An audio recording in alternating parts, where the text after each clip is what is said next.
estamos aqui, irmãos, mais uma noite para glorificar e exaltar o nome do Senhor. E não seria diferente, né, a nossa administração do culto de hoje à noite sobre a Páscoa. Então eu gostaria de convidar a igreja para que pudéssemos abrir a palavra do Senhor em Lucas, capítulo 22, versículo 7 ao 23. À medida que os irmãos forem encontrando, se puderem ficar de pé, para que assim a gente possa fazer a leitura da palavra do Senhor. Lucas, capítulo 22, versículo 7 ao 23. Os irmãos, vejam se tem alguma pessoa do seu lado que está sem Bíblia ou que não está precisando de ajuda para abrir a palavra do Senhor. Vamos ajudar uns aos outros, porque tem uns irmãos que estão mais craque do que outros, mas um dia vai ficar craque, né? Porque um dia, quem é craque, um dia também já foi iniciante, né? Então, nós assim ajudamos uns aos outros. Lucas, capítulo 22, versículo 7 ao 23. Nós vamos ler alguns versículos. Glória a Deus. Vamos ler aqui a palavra do Senhor, que diz assim, Lucas 22, versículo 7. Chegou o dia da festa dos pães asmos, em que importava comemorar a Páscoa. Jesus, pois, enviou Pedro e João, dizendo: Ide preparar-nos a Páscoa, para que comamos. E lhes perguntaram: Onde quer que preparemos? Então lhes explicou Jesus: Ao entrarmos na cidade, encontrareis um homem com um cântaro de água. Segui-o até a casa em que ele entrar. E dizei ao dono da casa: O mestre manda perguntar-te: Onde é o aposento no qual hei de comer a Páscoa com os seus discípulos? Ele vos mostrará um espaçoso cenáculo mobiliado, e ali fazei os preparativos. Indo tudo, encontraram como Jesus lhe disseram e prepararam a Páscoa. Chegado a hora, pôs Jesus à mesa com ele e os seus apóstolos. E eles lhe disse: Tenho desejado ansiosamente comer convosco esta Páscoa, antes do meu sofrimento. Pois vos digo que nunca mais a comerei, até que ela se cumpra no reino de Deus. E tomando um cálice, havendo dado graças, disse: Recebei e reparti entre vós. Pois vos digo que de agora em diante não mais beberei do fruto da videira, até que venha o reino de Deus. E tomando um pão e dado graças, o partiu-lhe, dizendo: Este é o meu corpo oferecido por vós. Fazei isto em memória de mim. Semelhantemente, depois de cear, tomou o cálice, dizendo: Este é o cálice da nova aliança do meu sangue, derramado em favor de vós. Todavia, a mão do traidor está comigo à mesa, porque o Filho do Homem, na verdade, vai segundo o que está determinado. Mas ai daquele por intermédio de quem ele está sendo traído. E então começaram a indagar-se entre si quem seria dentre eles o que estava para fazer isto. Agora eu convido os irmãos que abram no livro de Mateus, versículo 26, versículo 17 ao 46. Capítulo 26 de Mateus. Capítulo 26, versículo 17. Mateus 26, 17. Diz assim: No primeiro dia da festa dos pães asmos, vieram os discípulos a Jesus e lhe perguntaram: Onde querem que te façamos os preparativos para comer a Páscoa? E ele respondeu: Ide à cidade com certo homem e dizei: Mestre, manda-te dizer: O teu tempo está próximo, e em tua casa celebrarei a Páscoa com teus discípulos. E eles fizeram como Jesus ordenara e prepararam a Páscoa. Chegado à tarde, pôs-se ela à mesa com os 12 discípulos. E quando comiam, declarou-lhes Jesus: em verdade vos digo, que um dentre vós me trairá. E eles, muitíssimos tristes, começaram um por um a perguntar-lhe: porventura sou eu, Senhor? E ele respondeu: o que mete comigo a mão no prato, esse me trairá. O Filho do Homem vai, como está escrito a seu respeito, mas ai daquele por intermédio de quem o Filho do Homem está sendo traído. Melhor lhe fora não haver nascido. Então Judas, que o traía, perguntou-lhe: acaso sou eu, mestre? Respondeu-lhe Jesus: tu o dissestes. Fechemos os nossos olhos mais uma vez. Fale com o Senhor nesta hora, você e Deus. Diante da leitura da sua palavra, acalma o seu coração, aquieta a sua alma. Peça ao Senhor para falar contigo nesta noite.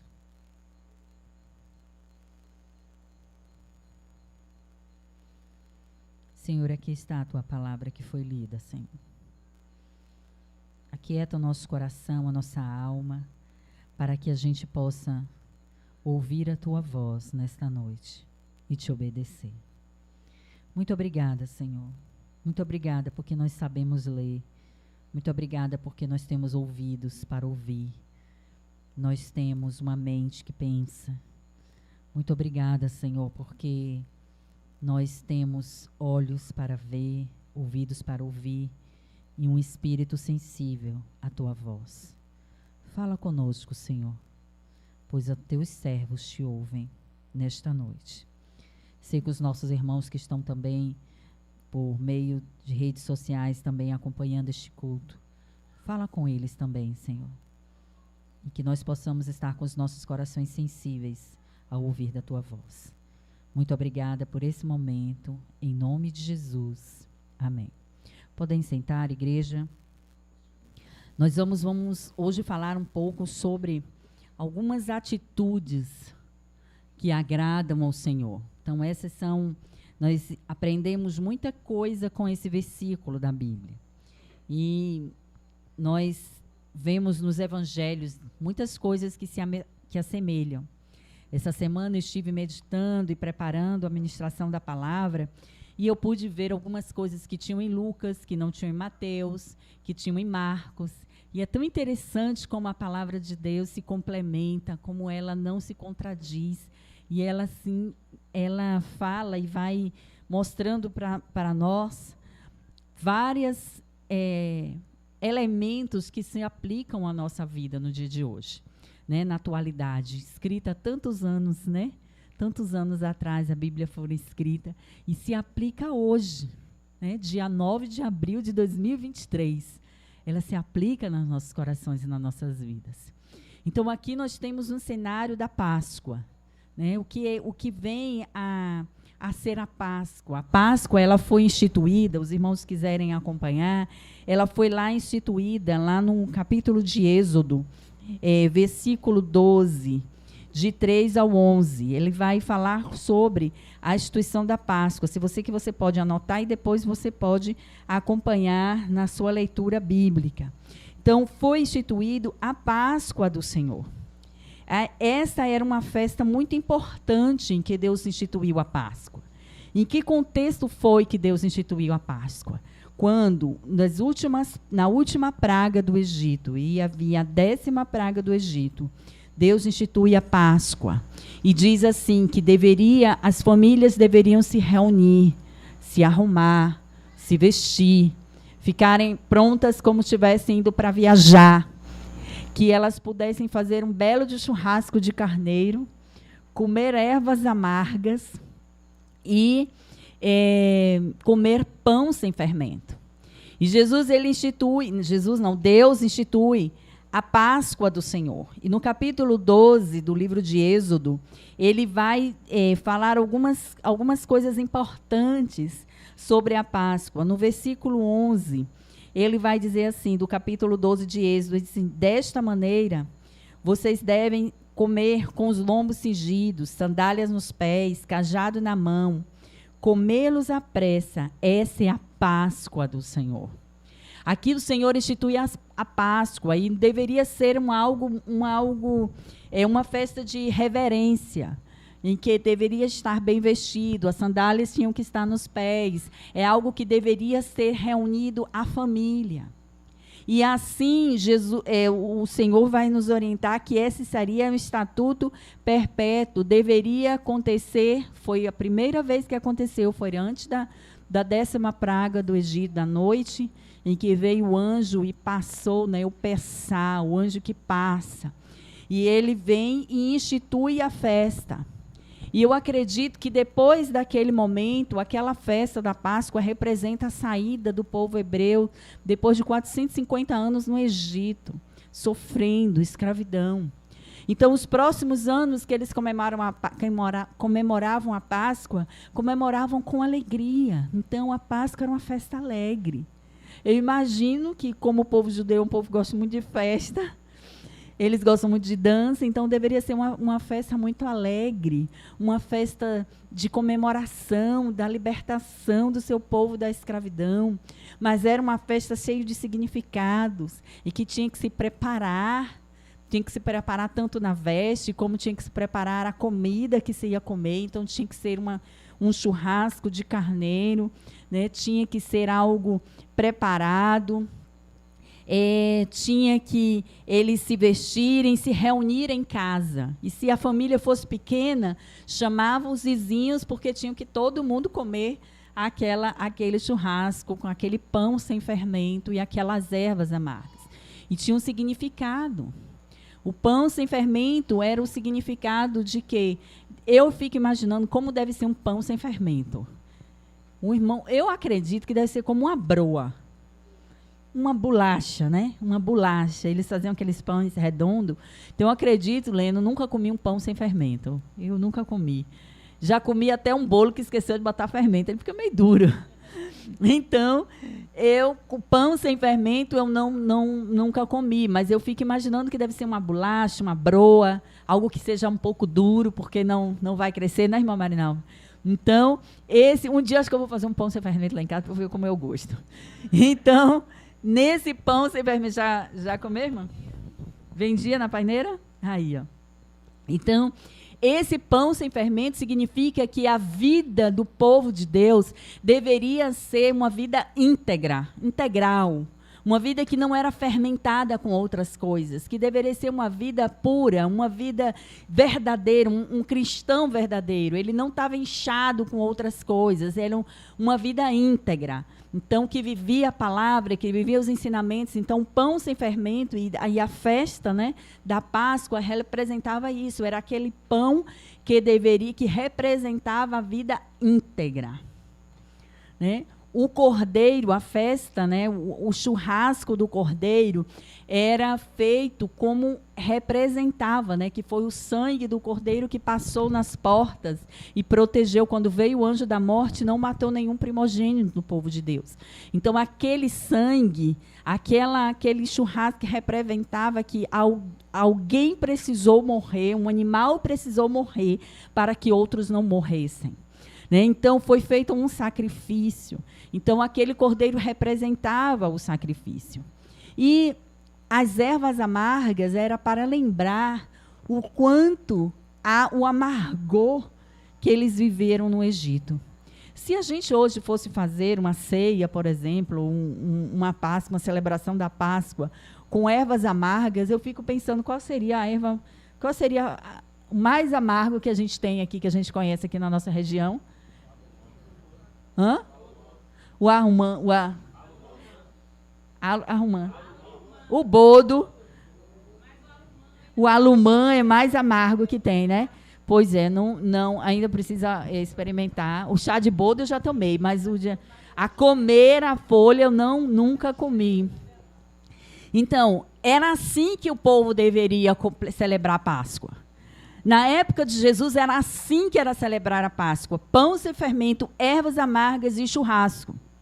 E interessante, né, que aqui no versículo 12, No capítulo 12 de Êxodo e no versículo 13 diz que o sangue vos será por sinal nas casas em que estiverdes. Quando eu vir o sangue, eu passarei por vós e não haverá mais praga destruidora quando eu ferir o Egito. Por isso que Páscoa significa passar por cima. E aí, interessante, Jesus tinha tanta data para morrer, justamente na Páscoa. Não tem um simbolismo importante disso? E os discípulos, como nós lemos em Mateus, chega e pergunta: Jesus, onde é que nós vamos preparar a Páscoa? Que cenário é esse? Onde é que nós vamos nos organizar? Jesus andava de um lado para outro, Jesus passava de um lugar para outro, Jesus visitava uma cidade para outra, e os discípulos ficaram curiosos e perguntaram: Jesus, onde é que nós vamos celebrar a Páscoa? Que precisamos preparar o churrasco, Jesus. A gente precisa preparar o pão sem fermento, precisamos ver as ervas amargas. Tá? Todo mundo, não deveria ser fácil encontrar tantas ervas amargas naquela época, que todo mundo estava comprando as ervas amargas. E os discípulos, eles pararam e perguntaram a Jesus onde ia se preparar. Interessante se hoje na nossa cultura, na nossa cultura aqui nordestina, a Páscoa, ela vem acompanhada com caruru, vatapá, azeite de dendê, peixe, chocolate, alguns ritos religiosos, e um pá de coelho, um coelho que bota ovo. Então, assim, como é a cultura, Nossa cultura no lugar, não sei de onde veio o caruru e o vatapá, além dos nossa cultura, afro. Então, acho que é coisa interessante, Mas o fato é que o Pessá aconteceu na última ceia. E Jesus, ele vai ensinar muitas coisas aqui nos discípulos e quer nos ensinar hoje, E nós iremos refletir sobre as atitudes que agradam ao Senhor. E na última ceia, Jesus vai e pede que os seus discípulos vão até a casa e disse assim: olha, onde nós vamos, Jesus estava com todo o seu planejamento, Então, Jesus, vocês vão até a cidade, lá vocês vão encontrar um homem com um cântaro na cabeça, siga esse homem, e vá até a casa dele e pergunte onde é que vai ser celebrar a ceia. Interessante, irmãos, que eu fico assim pensando, Jesus manda a gente fazer cada coisa, Imagine, chegue aqui na cidade de Santo Antônio de Jesus e encontre uma pessoa assim. Como, Senhor? Que roupa ele que vai estar? Jesus não disse a roupa. Jesus apenas disse: vocês vão encontrar um homem com um cântaro na cabeça e vocês vão seguir este homem. E eu fiquei pensando como é isso. E o interessante que, quando nós vimos aqui nessa leitura, que nós vimos no livro de Mateus, essa leitura que fala sobre a celebração da Páscoa, e Jesus dar essa ordenança deles irem à cidade, procurarem este homem, e lá preparar a Páscoa, e eles disseram tudo o que Jesus ordenara. No versículo 19 diz: e eles fizeram como Jesus ordenara, e prepararam a Páscoa. Vamos repetir essa frase? E eles fizeram como Jesus ordenara. Os discípulos fizeram o que Jesus ordenara. A primeira atitude que agrada a Deus é obedecer. Às vezes obedecer, que às vezes não faz muito sentido. A atitude de agradar a Deus é a atitude de obediência e fé. Se Jesus disse que ia encontrar alguém com cântaro, geralmente as mulheres que são encontradas com cântaro na cabeça, eram as mulheres que carregavam água. E quando Jesus disse: vai e vocês vão encontrar um homem, mesmo que se você não saiba que roupa ele veste, como ele está vestido, como é o nome desse homem, o que esse homem vai dizer.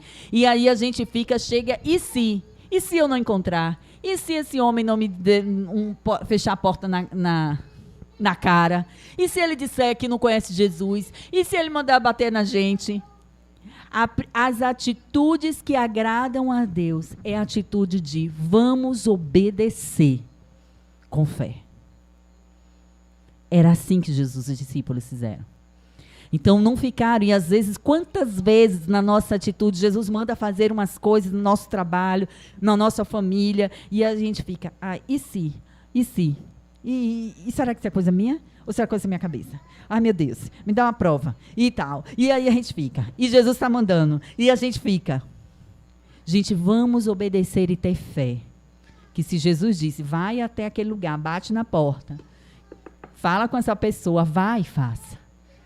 Se Jesus disse, busca, vai lá, faz uma oração, liga para fulano, procura ciclano, vamos obedecer porque o Senhor está falando. Então essa é a primeira atitude, que é agradar a Deus como ato de fé, obedecer como ato de fé. Interessante que Jesus, ele diz ao homem, a segunda atitude que a gente tem que a gente destaca nessa passagem, né, sobre agradar a Deus, é que os discípulos foram até um homem e encontraram a casa desse homem. E aquela casa estava disponível para a ceia do Senhor, para celebrar a Páscoa do Senhor. Então, a segunda atitude que agrada a Deus, que a gente pode tirar desta lição, é deixe a sua casa disponível para o Rei Jesus ceiar. Deixe a sua casa disponível para o grupo pequeno. Deixe a sua casa disponível para os momentos de louvor e adoração. Deixe a sua casa disponível para momentos de oração e intercessão. Deixe a sua casa disponível para celebrar as coisas do Senhor, o reino do Senhor. Tem uma canção que a gente cantava muito aqui no nosso grupo pequeno, faça do meu lar, Senhor, um lugar de harmonia. Faça do meu coração tua casa todo dia. Esteja à vontade para ficar e nunca mais partir.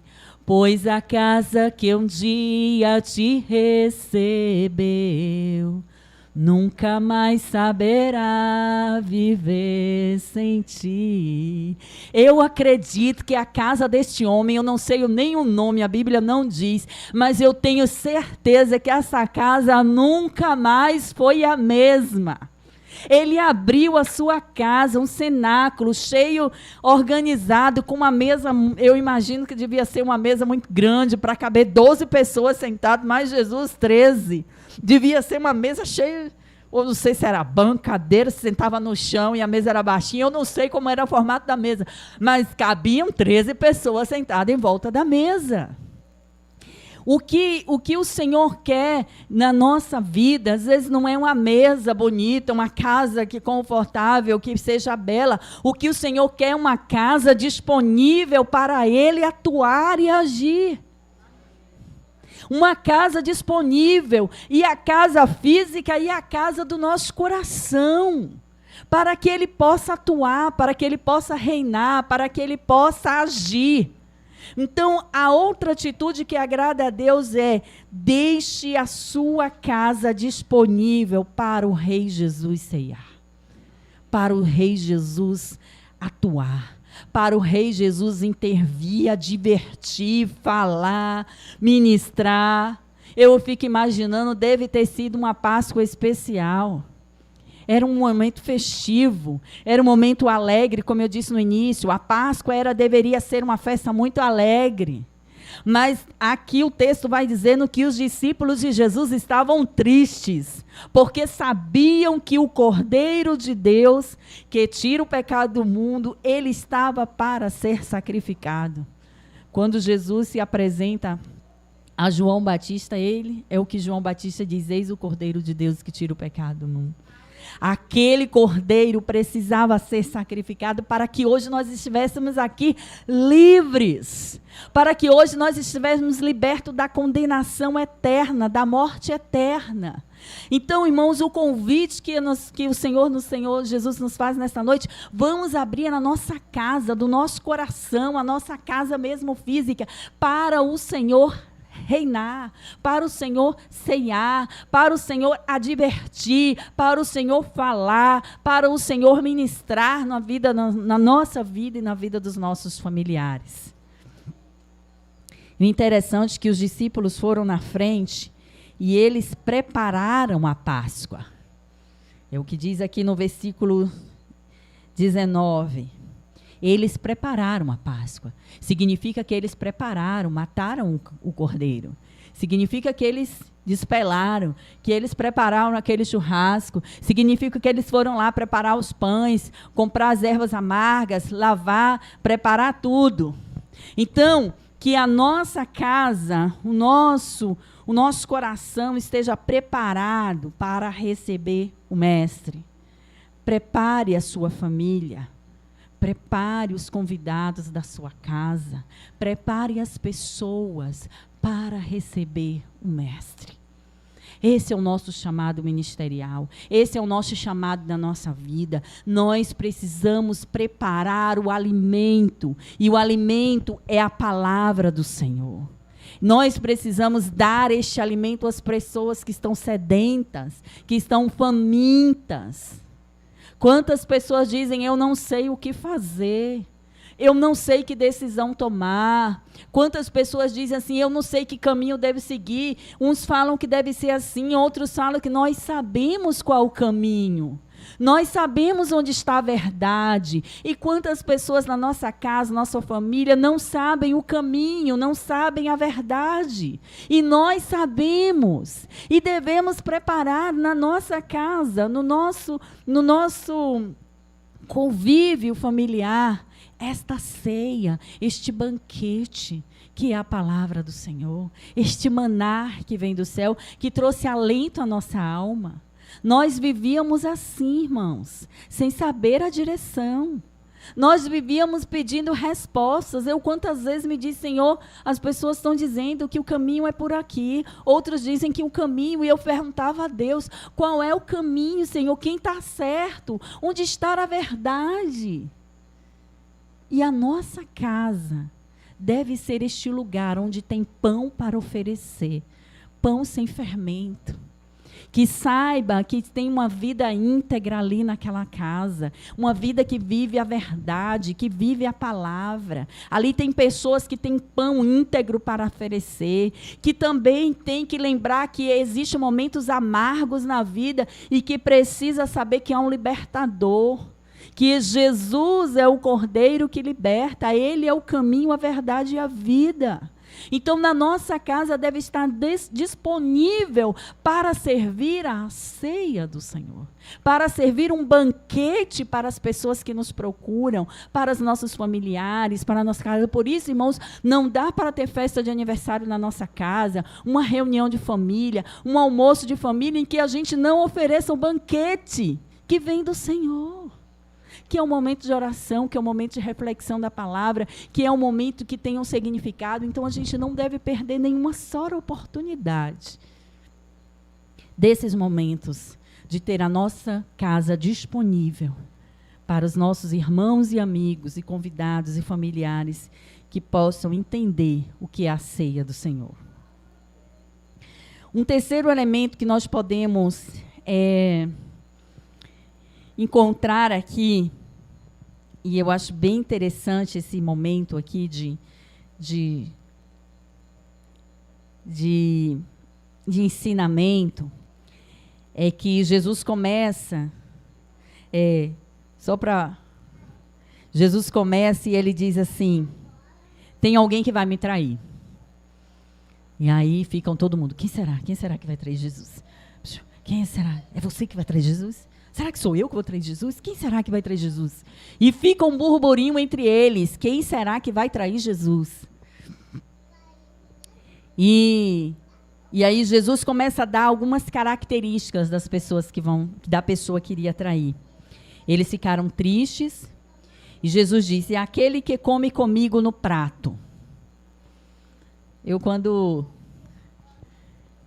eu casei, logo quando eu casei com o Fábio, ele e minha sogra tinham um hábito bonitinho. Minha sogra fazia uns bolinhos assim, comia com a mão.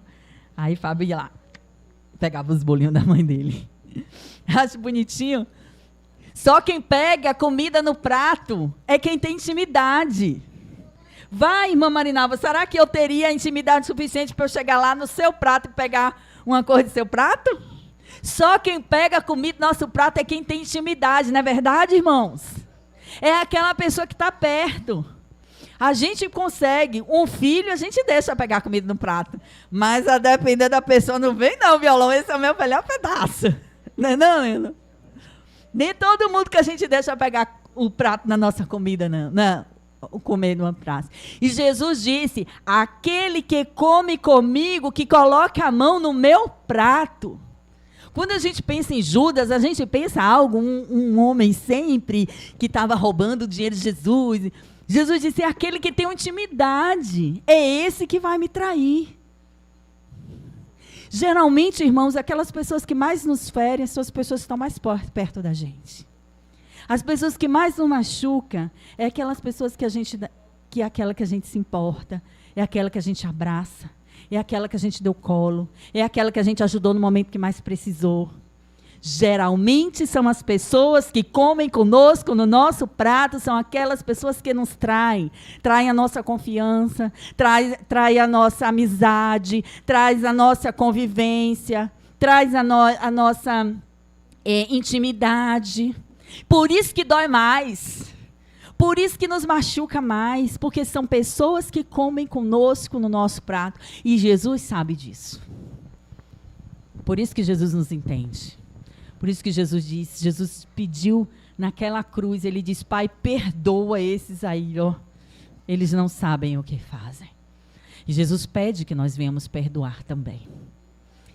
E o interessante é que no desdobramento dessa história, quem vai trair, quem não vai, Jesus serve a ceia. E aí, interessante que Jesus, acompanhe comigo no versículo 26, capítulo 26, versículo 31, diz assim, então Jesus lhe disse, depois Jesus falou disso, só vou sintualizar aqui, capítulo 26 de Mateus, versículo 31, só vou contextualizar aqui. Jesus senta com ele à mesa, só para contextualizar, não ficar perdido aqui na história. Jesus senta com ele à mesa, por isso que também Jesus nos ensina como é a importância de sentar à mesa, como é importante a família se reunir à mesa, como é importante o trabalhar de Deus em volta da mesa. Então, Jesus, ele vai falar que alguém vai trair, e Judas disse, olha para Jesus, Jesus disse que aquele que come no prato, que mete a mão comigo no prato, versículo 23, esse me trairá. E aí Judas se toca, né? E diz assim, acaso sou eu, mestre? Jesus não disse quem era. Aí Judas se toca e diz, acaso sou eu, mestre? Aí Jesus, tu dissestes. Judas já tinha no seu coração, dentro do seu coração, a traição de Jesus. Aí depois Jesus pega o pão, parte o pão, como um cordeiro que parte, a gente tem que cortar o cordeiro em partes para fazer um churrasco. Jesus parte o pão e diz assim, este é o meu corpo que é dado entre vós. É o meu corpo que é partido entre vocês. E Jesus, enquanto comiam, versículo 26, Jesus tomou o pão, abençoou. Interessante aqui que Jesus ora antes de comer. Os aprendizados que nós temos também é que nós devemos orar antes das refeições.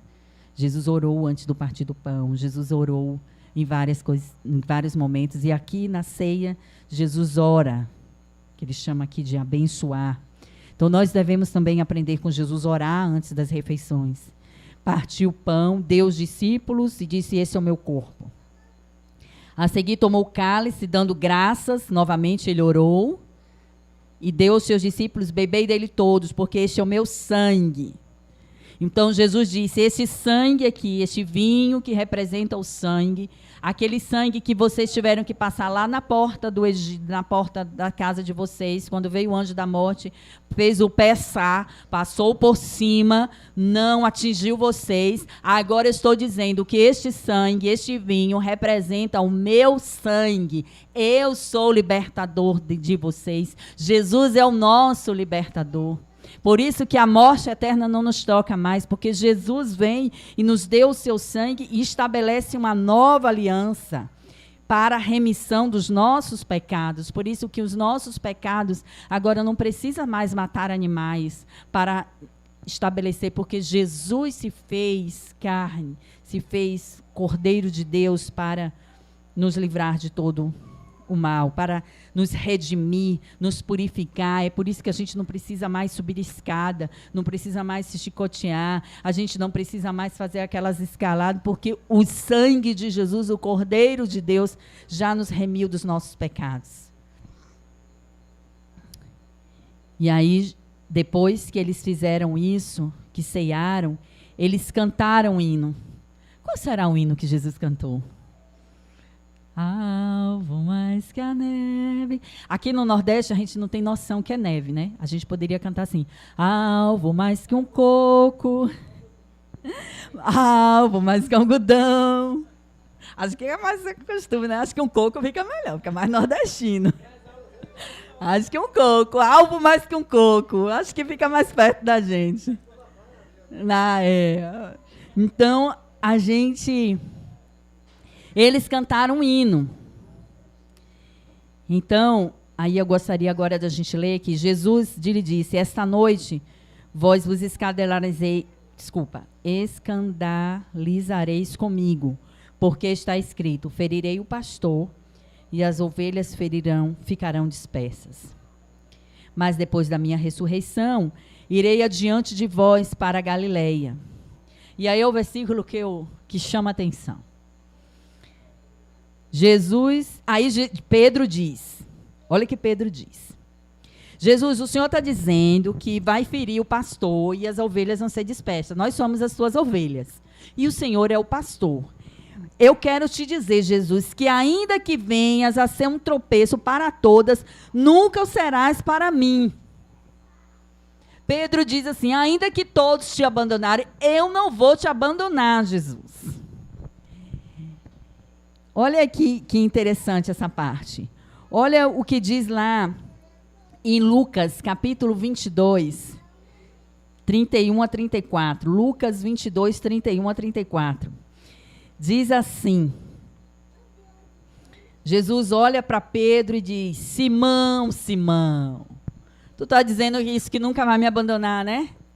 Eis que Satanás reclamou para peneirar você como um trigo. Sabe o que é peneirar como trigo, irmãos? Aqui, eu vou trazer uma ideia aqui. Quando a gente precisa tirar um feijão, que a gente bota o feijão para secar no terreiro, a gente tem que bater o feijão, bater para separar a palha do feijão. E depois a gente bota na peneira, joga para cima para o vento levar a palha e ficar só o grão. Jesus está dizendo, olha, Pedro, Satanás pediu para eu que ele quer te peneirar como trigo, separar o grão da palha. Imagine, não tenho nem ideia o que seria isso. Mas eu imagino que Pedro sofreu bastante com essa, até que Jesus precisou perguntar e fazer uma DR com ele pessoalmente depois da ressuscitação. Mas, o que Jesus diz para Pedro? Lucas 22, versículo 32. Eu, porém, Jesus falando, roguei por ti para que a tua fé não desfaleça. Porque, irmãos, em momentos que a gente é peneirado como trigo, a gente corre risco da nossa fé desfalecer. Quando acontece situações na nossa vida, muitas vezes a gente fica perguntando, por que Deus permitiu isso? Por que isso aconteceu? Por quê? A gente fica perguntando para quê? Por quê? Porque nesse momento a gente está sendo peneirado como trigo. E é por isso que nós precisamos orar um pelos outros, Precisamos orar uns pelos outros, por isso que é importante a intercessão aqui da congregação, para que a gente, quando a gente for peneirar como trigo, olha que Jesus disse, eu roguei para que a tua fé não desfaleça. E aí Jesus diz assim, mas Pedro, quando tu te converteres, fortalece os teus irmãos. Opa, Pedro já estava vivendo com Jesus, 3 anos. Pedro era pescador, deixou de pescar por amor a Jesus. Pedro saía das cidades com os discípulos curando os enfermos. Pedro fazia tanta coisa em nome de Jesus. E Jesus diz, Pedro, quando tu te converterdes, fortalece teus irmãos. Aí Pedro, olha que palavra dura, Senhor Deus deu uma advertência para Pedro. Pedro, você está dizendo que ainda que todo mundo te abandone, você não vai me abandonar, né? Jesus pega e disse assim, Pedro, vem cá. O diabo pediu para peneirar, eu estou orando por você, para que sua fé não desfaleça. Tu precisa ainda se converter, Pedro. E Pedro tá ali, né? Recebendo umas boas de Jesus. Aí Pedro diz assim, Pedro, porém, respondeu, Senhor, eu estou pronto para ir contigo, tanto para a prisão como para a morte. Mas Jesus lhe disse, afirmo-te, Pedro, que hoje 3 vezes me negarás, que me conheces antes que o galo cante. Irmãos, a terceira atitude que nós devemos ter com o mestre, com Jesus, ensinado aqui na ceia, escute com atenção. Pedro estava tão atento ao que estava acontecendo, que se Jesus morresse ele ia, que ele ia lutar, e que ele ia, já tinha até uma espada que ele cortou a orelha de Malco. Ele já estava tão atento ao que ele ia fazer, fazendo confabulações, sabe, fazendo o que, se acontecer isso eu vou, ainda que eu morra, eu vou. E vocês acham que não foi verdade, não? Eu acredito que foi. Eu acredito que Pedro falou com verdade. Eu acredito que Pedro falou com coragem. Mas Jesus estava pensando, Pedro, quando tu te converteres, Pedro, eu estou orando por você para que tua fé não desfaleça. Pedro, presta atenção. Então, irmãos, o terceiro ensinamento é que nós devemos escutar com atenção o que Deus está falando conosco. Porque Pedro foi advertido, mas Pedro estava tão convicto, tão cheio de si, achando que ele ia resolver com as próprias mãos, que ele disse, eu morro também, Senhor, se tu vai morrer, vão ferir o pastor, eu também vou ser ferido, mas eu vou contigo. E o Senhor está advertindo a ele, Pedro, quando tu te converteres, o diabo quer que tu vá por esse caminho mesmo. Pedro, eu estou orando por você. Irmãos, tem muitos momentos na nossa vida que nós temos que ouvir a voz do Senhor. O Senhor fala na sua palavra. O Senhor fala nos seus ensinamentos. Mas nós estamos tão convictos nas nossas certezas, que o Senhor está dizendo, você precisa perdoar, você precisa amar, você precisa se converter. E a gente está tão preso nas nossas convicções que a gente não consegue ouvir a voz de Deus. E era por uma boa razão que Pedro disse que ia lutar? Sim. Ele ia lutar por Jesus. Às vezes são boas razões que nós temos, sim. Mas o Senhor quer tratar conosco de uma forma profunda. O Senhor quer se relacionar conosco mais profundamente. Esta superficialidade de vida cristã, precisamos mergulhar mais. Porque Pedro estava ali todos os dias com Jesus, estava caminhando com Jesus, estava curando enfermos com Jesus. E Jesus diz, Pedro, presta atenção, tem mais. Nós precisamos deixar Deus falar conosco, inclinar os nossos ouvidos ao Senhor e obedecer. E não nos estribar, é isso que a Bíblia diz, não vos estribes no seu próprio entendimento.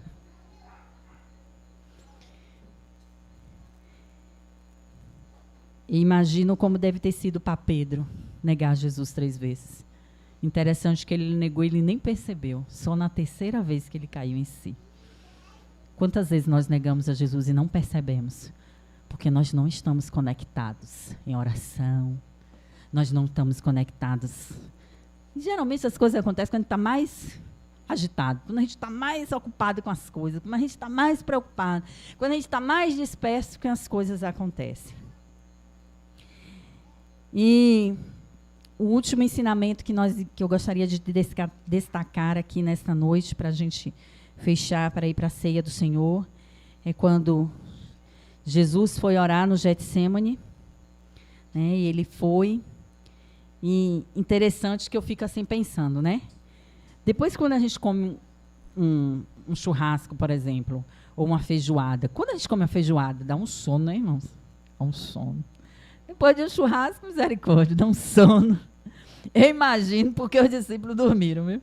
Porque deve dar um sono, eles acabaram de comer um belo de um churrasco, comer pão, tomaram vinho. Então, eles estavam, na hora que Jesus chama para eles orarem.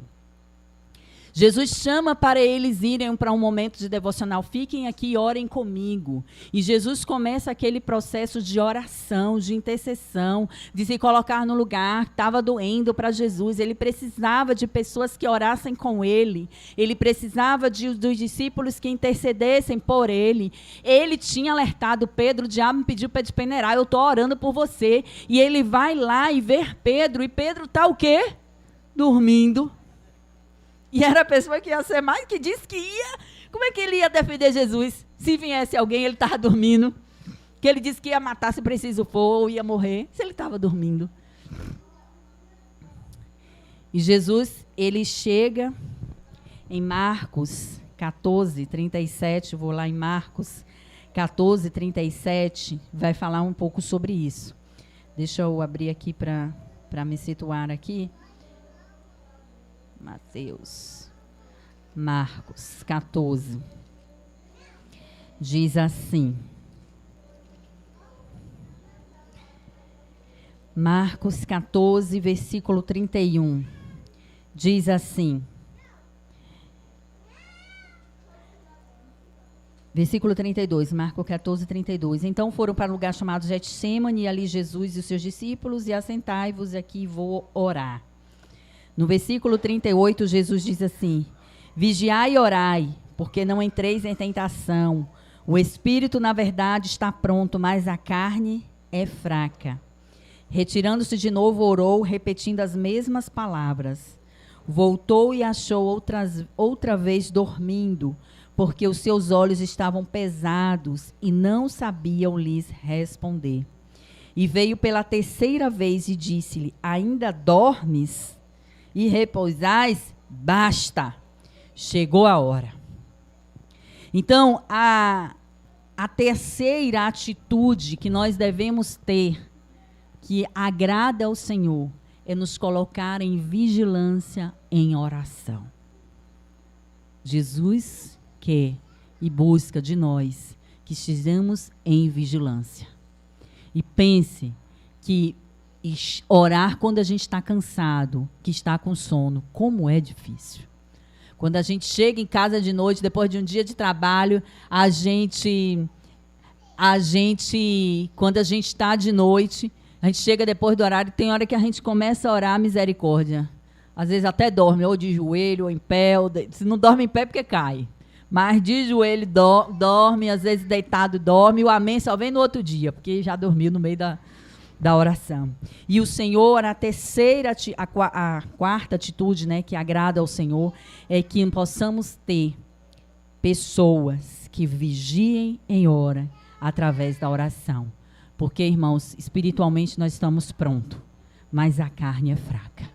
E nós devemos estar em todo o tempo orando e buscando a face do Senhor, para que a gente não entre em tentação. A tentação, ela vai vir. E pense que ela vai vir quando a gente estiver mais cansado, quando a gente estiver com sono, quando a gente estiver disperso. É aí que nós estamos sentados. Porque na hora que a gente está aqui no culto, que a gente está aqui intercessando, a gente está bem. Mas quando a gente entra no cotidiano do dia a dia, no nosso trabalho, na escola, na faculdade, nas brincadeiras, na praia, no parque, no futebol, no baba, sei lá, onde a gente estiver, a gente é aí que nesse momento que a gente se despeça, desconecta com Deus. Então estejamos conectados com o Senhor em oração e intercessão, para que a gente não entre em tentação. Então, irmãos, atitudes que agradam ao coração de Deus. Atitudes de obediência em fé. Atitudes de estar nossa casa disponível para o nosso rei entrar e ceiar. Para que a gente possa estar em oração, louvor e busca do Senhor todos os dias da nossa vida. Para que a gente não entre em tentação e a gente viva, né? Quando a gente for ser peneirado como trigo, nós possamos estar juntos em oração como igreja, em oração individual e em oração coletiva. Por isso que é importante a gente estar como igreja, por isso que é importante a gente vir aqui coletivamente, para que a gente esteja juntos, buscando e nos fortalecendo diante do Senhor.